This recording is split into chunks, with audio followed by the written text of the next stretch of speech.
C'était Monsieur Fonnet, Jonathan, vous savez.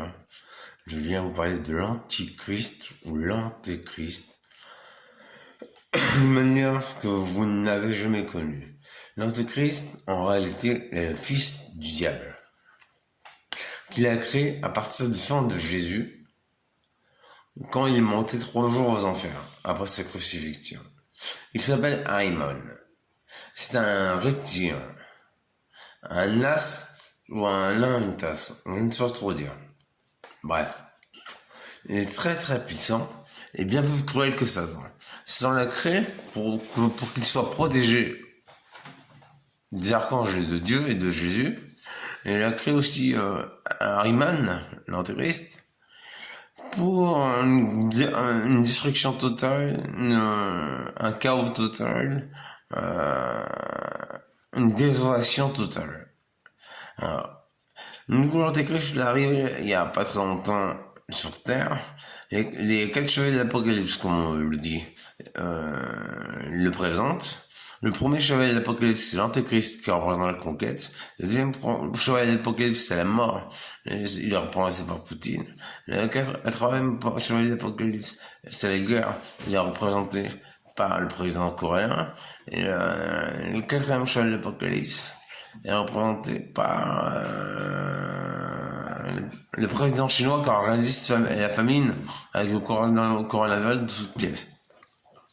On sait bien les dons qu'on crée le coronavirus. Mais bon, là c'est Apocalypse. Non, attends. Apocalypse vient d'Apocalypsis en latin, qui veut dire révélation, et l'Apocalyptos en grec qui veut dire Apocalyptos, dévoilement. Christ vient de Christos, qui veut dire l'onction, loin, c'est-à-dire une reconnaissance par Dieu. Et Jésus vient de Yeshua, en hébreu, qui veut dire sauveur. Voilà, mes amis. Ensuite, que puis-je vous dire d'autre, amis chrétiens, amis chrétiens? L'Antéchrist est très cruel. Il aime bien torturer les organes génitaux des femmes et des hommes. C'est sa passion première. C'est ce qu'il faisait en enfer. C'est les tortures les pires, les pires que la torture qui ne puisse exister au monde pour un humain. Ouais, l'Antéchrist torture les organes génitaux avec du feu, avec des aiguilles ou avec de l'électricité.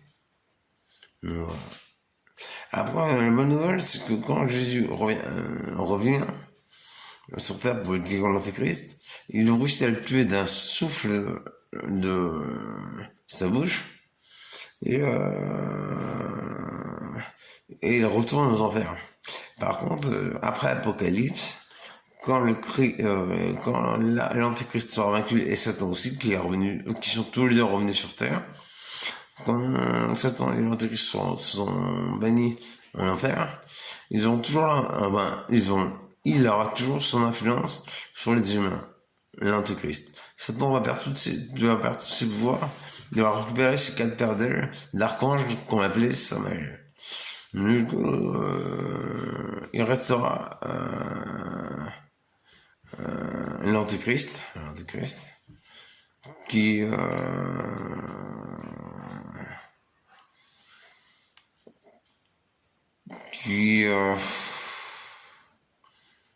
je suis fatigué, l'Antéchrist qui restera l'Antéchrist qui sera banni par Jésus, qui aura commis des non, je m'en rappelle ce que je voulais dire. L'Antéchrist va garder 20% de ses fidèles, 20% de la population mondiale va rester sur le joug et sous l'autorité de l'Antéchrist.